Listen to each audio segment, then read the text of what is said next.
മോദിജി ലക്ഷദ്വീപിൽ മുങ്ങിയോ അതോ മാൽദ്വീപ്സ് മുങ്ങിയോ? മാൽദ്വീപ്സിലെ 3 നേതാക്കൾ ഇന്ത്യയെയും മോദിജിയെയും അധിക്ഷേപിച്ച് സംസാരിച്ചു. എന്നാൽ അന്നു മുതൽ പടർന്നു പിടിച്ച കുഴപ്പങ്ങൾ ഉൾക്കൊള്ളാൻ മാൽദ്വീപ് സർക്കാർ പാടുപെടുകയാണ്. ഏകദേശം 5 ലക്ഷത്തോളം പേരാണ് അവിടെയുള്ളത്. എന്നാൽ 10 ലക്ഷത്തോളം ഇന്ത്യക്കാരാണ് ബോയ്ക്കോട്ട് മാൽദ്വീപ്സ് എന്ന ഹാഷ്ടാഗുമായി രംഗത്തെത്തിയത്. സച്ചിൻ ടെണ്ടുൽക്കർ മുതൽ സൽമാൻ ഖാൻ വരെ ക്രിക്കറ്റിലെയും ബോളിവുഡിലെയും പ്രമുഖരെല്ലാം ലക്ഷദ്വീപിന് പിന്തുണയുമായി പരസ്യമായി രംഗത്തെത്തി. ടാറ്റ ഗ്രൂപ്പ് ഉടൻ തന്നെ 2 ലോകോത്തര താജ് ഹോട്ടലുകൾ ലക്ഷദ്വീപിൽ നിർമ്മിക്കാൻ പോകുന്നു. ലക്ഷദ്വീപിലെ വിമാനത്താവളവും ഉടൻ നവീകരിക്കും. എന്നാൽ എന്തുകൊണ്ടാണ് മാൽദ്വീപും ഇന്ത്യയും തമ്മിൽ ഈ ഭിന്നത ഉടലെടുത്തത്? എന്തുകൊണ്ടാണ് ഏഷ്യയിലെ ഏറ്റവും ചെറിയ രാജ്യം ഇന്ത്യക്കെതിരെ തിരിയുന്നത്? മോദിയുടെ ലക്ഷദ്വീപ് സന്ദർശനം യാദൃശ്ചികമായിരുന്നു. ഇന്നത്തെ വീഡിയോയിൽ നമുക്ക് ഈ വിഷയങ്ങളെക്കുറിച്ച് സംസാരിക്കാം. വീഡിയോ അവസാനം വരെ കാണുക. നിങ്ങൾക്കറിയാത്ത ചില കാര്യങ്ങളാണ് ഈ വീഡിയോയിൽ പറയാൻ പോകുന്നത്. മാൽദ്വീപിലെ ജനങ്ങൾക്ക് പോലും ഇതിനെക്കുറിച്ച് അറിയില്ലായിരിക്കും. എല്ലാവർക്കും ഫെമ്മിന്റെ പുതിയൊരു വീഡിയോയിലേക്ക് സ്വാഗതം. അപ്പോൾ നമുക്ക് വിഷയത്തിലേക്ക് കടക്കാം. എന്തുകൊണ്ടാണ് നമ്മൾ മാൽദ്വീപ്സിനെ നന്ദി കെട്ടവരെന്ന് വിളിക്കുന്നതെന്ന് വിശദീകരിക്കാം. അതിനു മുമ്പ് എന്താണ് സംഭവിച്ചതെന്ന് ഒരു ചെറിയ പശ്ചാത്തലം നൽകാം. ഏകദേശം 2 മാസങ്ങൾക്ക് മുമ്പ് 2023 നവംബർ 17 മുഹമ്മദ് മുയ്സു മാൽദ്വീപിന്റെ 8ാമത്തെ പ്രസിഡന്റായി. മുയ്സുവിന്റെ പീപ്പിൾസ് നാഷണൽ കോൺഗ്രസ് അതിന്റെ മുഴുവൻ തെരഞ്ഞെടുപ്പിലും ഇന്ത്യ വിരുദ്ധ വികാരത്തിലാണ് മത്സരിച്ചത്. മാൽദ്വീപും ഇന്ത്യയും തമ്മിലുള്ള ബന്ധം എല്ലായ്പ്പോഴും വളരെ മികച്ചതായിരുന്നു. മാൽദ്വീപിന്റെ മുൻ പ്രസിഡന്റ് ഇബ്രാഹിം മുഹമ്മദ് സോലിഹും ഇന്ത്യയുടെ പിന്തുണക്കാരനായിരുന്നു.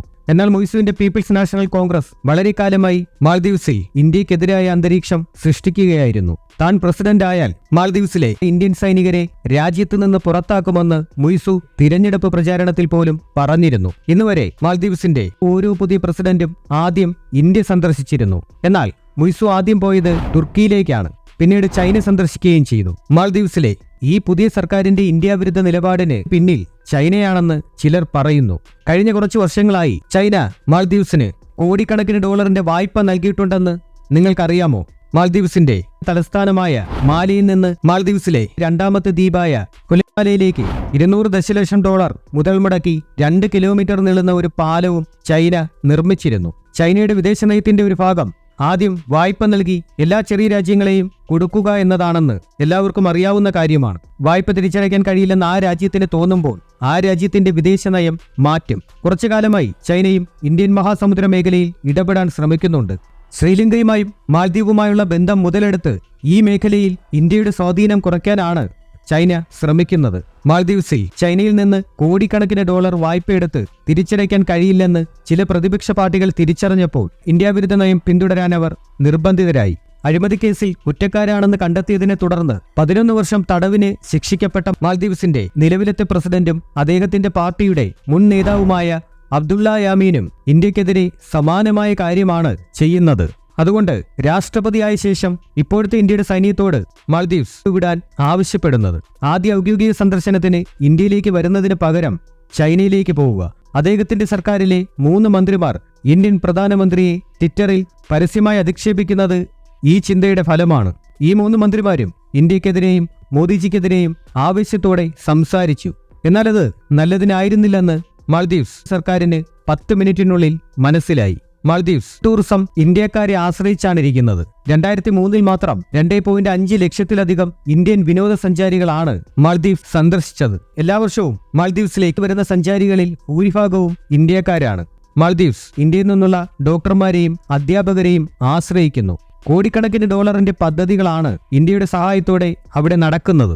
2 വർഷം മുമ്പ് മാൽദ്വീപ്സിലെ 61 ദ്വീപുകളിലേക്ക് ഇന്ത്യൻ സർക്കാർ ഫിറ്റ്നസ് ഉപകരണങ്ങൾ സംഭാവന ചെയ്തു. കോവിഡിന്റെ കാലത്ത് ടൂറിസം നിലച്ചപ്പോൾ മാൽദ്വീപ്സിലെ സ്ഥിതി മോശമായിരുന്നു. തുടർന്ന് ഇന്ത്യ $250 ദശലക്ഷം നൽകി സഹായിച്ചു.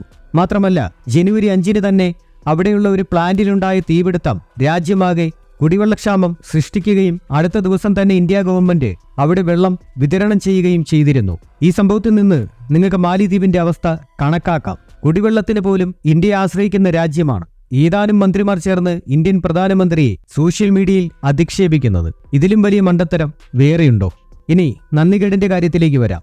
ഇന്ന് ഇന്ത്യയെ ദുരുപയോഗം ചെയ്യുന്നത് മുയ്സുവും അദ്ദേഹത്തിന്റെ മന്ത്രിമാരുമാണ്. അന്ന് ഇന്ത്യ ഇല്ലായിരുന്നെങ്കിൽ മാൽദ്വീപ്സിൽ ജനാധിപത്യം ഉണ്ടാകുമായിരുന്നില്ലെന്നും അതിന്റെ നേതാക്കളും അതിജീവിക്കില്ലെന്നും അവർക്കറിയില്ലേ? മാൽദ്വീപ്സ് പലതവണ രക്ഷിച്ചത് ഇന്ത്യയാണ്. ദക്ഷിണേന്ത്യയിലെ പല രാജ്യങ്ങളെയും പോലെ മാൽദ്വീപ്സും വർഷങ്ങളോളം ബ്രിട്ടീഷുകാർ ഭരിക്കുകയും 1965 സ്വതന്ത്രമാവുകയും ചെയ്തു. 1978 തെരഞ്ഞെടുപ്പിന് ശേഷം ഇബ്രാഹിം നസീറിനെ മാറ്റി അബ്ദുൽ ഖയ്യൂം മാൽദീവ്സിന്റെ രണ്ടാമത്തെ പ്രസിഡന്റായി. അദ്ദേഹം അടുത്ത 30 വർഷത്തേക്ക് പ്രസിഡന്റായി തുടർന്നു. അബ്ദുൽ ഖയ്യൂം പ്രസിഡന്റ് ആയ ശേഷം അടുത്ത 10 വർഷത്തിനുള്ളിൽ അദ്ദേഹത്തെ അട്ടിമറിക്കാൻ 3 ശ്രമങ്ങൾ നടന്നു. ആദ്യം 1980-ലും, രണ്ടാമത് 1983-ലും, പിന്നീട് മൂന്നാമത്തെയും ശക്തവുമായ ശ്രമം 1988 നവംബർ 3-നും നടന്നു. അബ്ദുൽ ഖയ്യൂം ഇന്ത്യ സന്ദർശിക്കാനിരിക്കുകയായിരുന്നു. അബ്ദുൽ ഖയ്യൂമിനെ ഇന്ത്യയിലേക്ക് കൊണ്ടുവരാൻ ഇന്ത്യൻ സർക്കാർ അവരുടെ പ്രത്യേക വിമാനം മാൽദീവ്സിലേക്ക് അയച്ചു. മാൽദീവ്സിൽ നിന്നുള്ള വ്യവസായിയാണ് അബ്ദുള്ള ലത്തീഫി. മാൽദീവ്സിൽ ഒരു അട്ടിമറി നടത്തി ഖയ്യൂമിനെ അവിടെ നിന്ന് മാറ്റാൻ അവർ അന്ന് ആഗ്രഹിച്ചിരുന്നു. ഈ ജോലിക്ക് കുറച്ച് ആളുകൾ ആവശ്യമാണെന്ന് അവർക്കറിയാമായിരുന്നു. അതിനാൽ ശ്രീലങ്കൻ തീവ്രവാദി സംഘടനയായ people's liberation organisation of Tamil ഏലമിന്റെ സഹായത്തോടെ അവർ തങ്ങളുടെ 200 തീവ്രവാദികളെ മാൽദീവ്സിലേക്ക് കടത്തി. ഖയ്യൂം ഇന്ത്യയിലേക്ക് പോകുന്നതും രാഷ്ട്രപതി ഭവനിൽ എത്തുന്നതും അവർ കാത്തിരിക്കുകയായിരുന്നു. എന്നാൽ ഖയ്യൂം ഇന്ത്യയിലേക്ക് പോകേണ്ട ദിവസം നമ്മുടെ പ്രധാനമന്ത്രിക്ക് എന്തോ ആവശ്യത്തിന് എവിടെയോ പോകണമെന്ന് ഇന്ത്യ ഗവൺമെന്റ് സന്ദേശം അയച്ചതിനാൽ ഖയ്യൂം രാഷ്ട്രപതി ഭവനിലേക്ക് മടങ്ങി. എന്നാൽ അബ്ദുള്ള ലത്തീഫിയുടെ ഭീകരർ അദ്ദേഹത്തെ പിടികൂടാനുള്ള പദ്ധതിയിൽ മാറ്റം വരുത്താതെ ലക്ഷദ്വീപിലെ റേഡിയോ സ്റ്റേഷനുകളും TV സ്റ്റേഷനുകളും സർക്കാർ കെട്ടിടങ്ങളും വിമാനത്താവളങ്ങളും പിടിച്ചെടുത്തു. ജീവൻ രക്ഷിക്കാൻ രാഷ്ട്രപതിക്ക് സേഫ് ഹൌസിൽ ഒളിക്കേണ്ടി വന്നു. ശ്രീലങ്ക, പാകിസ്ഥാൻ, സിംഗപ്പൂർ എന്നിവിടങ്ങളിൽ നിന്ന് മാൽദീവ്സ് സർക്കാർ സഹായം തേടിയ സമയമായിരുന്നു ഇത്. അമേരിക്കയ്ക്ക് സഹായിക്കാമായിരുന്നു, പക്ഷേ അമേരിക്കൻ കപ്പലുകൾ മാലദ്വീപിൽ നിന്ന് വളരെ അകലെയായിരുന്നു. അന്ന് മാലദ്വീപ് ബ്രിട്ടനോട് സഹായം ചോദിച്ചപ്പോൾ നിങ്ങൾ ഇന്ത്യയുമായി സംസാരിക്കാൻ ബ്രിട്ടൻ പറഞ്ഞു. ലോകം മുഴുവൻ പിന്മാറിയ സമയത്ത് മാൽദീവ്സ് സർക്കാർ ഇന്ത്യയോട് സഹായം അഭ്യർത്ഥിച്ചു. വെറും 10 മണിക്കൂറിൽ ഇന്ത്യൻ പാരാ കമാൻഡേഴ്സ് മാൽദീവ്സിലെത്തി.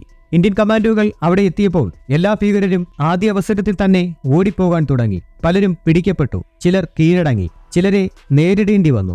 ഇതിനുശേഷം അബ്ദുൽ ഖയ്യൂമിനെ സുരക്ഷിത ഭവനത്തിൽ നിന്ന് പുറത്തെടുക്കുകയും മാൽദീവ്സ് ഇന്ത്യൻ സർക്കാർ രക്ഷിക്കുകയും ചെയ്തു. ഓപ്പറേഷൻ കാക്ടസ് എന്നാണ് ഇന്ത്യൻ സൈന്യത്തിന്റെ ആ ഓപ്പറേഷൻ അറിയപ്പെടുന്നത്. ഇതിനുശേഷം 20 വർഷത്തോളം ഖയ്യൂം മാൽദീവ്സിന്റെ പ്രസിഡന്റായി തുടർന്നു. ഖയ്യൂമും അദ്ദേഹത്തിന് ശേഷമുള്ള എല്ലാ പ്രസിഡന്റുമാരും എപ്പോഴും ഓർക്കുന്നത് നമ്മുടെ സേനയായ ഇന്ത്യൻ ആർമിയുടെ സഹായത്താൽ മാത്രമാണ് തങ്ങളുടെ രാജ്യം അതിജീവിച്ചതെന്നാണ്. മാൽദീവ്സിലെ ആളുകൾക്ക് ഇത് മനസ്സിലാകുന്നില്ല, അല്ലെങ്കിൽ അംഗീകരിക്കുന്നില്ല. മാൽദീവ്സിലെ ചില നേതാക്കളുടെ വിഡ്ഢിത്തം നമ്മൾ മാറ്റി നിർത്തിയാൽ ഇന്ന് അവിടെയുള്ള നിരവധി എംപിമാരും മാധ്യമങ്ങളും ബുദ്ധിജീവി വിഭാഗവും ഇത് അംഗീകരിക്കുകയും ഇന്ത്യ എന്താണ് അർത്ഥമാക്കുന്നതെന്ന് മനസ്സിലാക്കുകയും ചെയ്യുന്നു. ഇന്ന് ഇന്ത്യയെ അധിക്ഷേപിക്കുന്ന മാൽദീവ്സിലെ ചില മതഭ്രാന്തർ അവരുടെ ഭൂതകാലത്തെക്കുറിച്ച് അറിഞ്ഞിരിക്കുന്നത് നല്ലതാണ്. നിങ്ങൾ എവിടെ നിന്ന് രക്ഷപ്പെട്ടു? ആരാണ് നിങ്ങളെ രക്ഷിച്ചത്? മാൽദീവ്സ് എന്ന വാക്ക് തന്നെ സംസ്കൃത പദമായ മാല, ദ്വീപ് എന്നിവയിൽ നിന്നാണ് ഉണ്ടായത്. അതായത് ദ്വീപുകളുടെ മാല, ഗാർഡൻ ഓഫ് ഐലൻഡ്. കോൾബി കോളേജിലെ എക്കണോമിക്സ് ശാസ്ത്രത്തിലെ ഗ്രോസ്മാൻ പ്രൊഫസർ ജാൻ ഹോഗൻഡോൺ ആണ് ഈ പേരിനെക്കുറിച്ച് പരാമർശിച്ചത്. മാൽദീവ്സിൽ താമസിക്കുന്നവർ ദിവേഹി ഭാഷയാണ് സംസാരിക്കുന്നത്.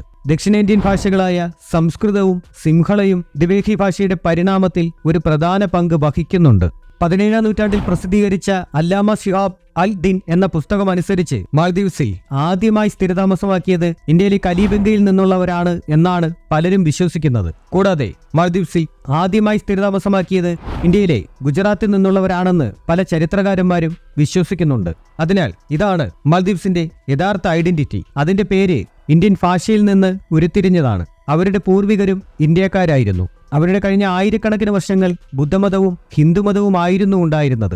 ഇതൊന്നും അറിയാതെ മാൽദീവ്സിലുള്ള ചിലർ ആയിരക്കണക്കിന് വർഷത്തെ ഈ ബന്ധത്തിന് കളങ്കം വരുത്തുന്നു. ഒരു വശത്ത് ലോകമെന്ന് ഇന്ത്യൻ സംസ്കാരത്തെയും പാരമ്പര്യത്തെയും കുറിച്ച് ഭ്രാന്തമായി മാറുകയാണ്. ഈ പാരമ്പര്യത്തിൽ നിന്ന് യഥാർത്ഥത്തിൽ വരുന്ന ആളുകൾ അവരുടെ അജ്ഞതയും മതഭ്രാന്തും കാരണം അതിന്റെ ഏറ്റവും വലിയ ശത്രുക്കളായി മാറിയിരിക്കുന്നു. ഒരാൾ അവൻ എവിടെ നിന്നാണ് വന്നതെന്നറിയാതെ ഒരാൾക്ക് താൻ എവിടേക്കാണ് പോകുന്നതെന്ന് തീരുമാനിക്കാൻ കഴിയില്ല. ഇന്ന് താരതമ്യപ്പെടുത്തുന്ന മാൽദീവ്സിന്റെയും ലക്ഷദ്വീപിന്റെയും പേര് ലക്ഷ, ദ്വീപ് എന്നീ സംസ്കൃത പദങ്ങളിൽ നിന്ന് ഉണ്ടായതാണ്. അതായത് 1,00,000 ദ്വീപുകൾ എന്നാണ് അർത്ഥം. മാൽദീവ്സും ലക്ഷദ്വീപും വ്യത്യസ്തമായിരിക്കാം, എന്നാൽ അവയുടെ ഈ 2 പേരുകളും സംസ്കൃത ഭാഷയിൽ നിന്നാണ് ഉത്ഭവിച്ചത്. ഈ വിഷയത്തെക്കുറിച്ചുള്ള വീഡിയോ നിങ്ങൾക്ക് ഇഷ്ടപ്പെട്ടു എന്ന് പ്രതീക്ഷിക്കുന്നു. ഈ വീഡിയോ ഇഷ്ടമായെങ്കിൽ ലൈക്ക് ചെയ്യണം, ഷെയർ ചെയ്യണം. കൂടാതെ ചാനൽ സബ്സ്ക്രൈബ് ചെയ്ത ശേഷം ബെല്ലൈക്കൺ അമർത്തി ഓൾ എന്ന ഓപ്ഷൻ സെലക്ട് ചെയ്യുകയും വേണം. അടുത്ത വീഡിയോ കണ്ടുമുട്ടുന്നതുവരെ ഗുഡ് ബൈ, ജയ് ഹിന്ദ്.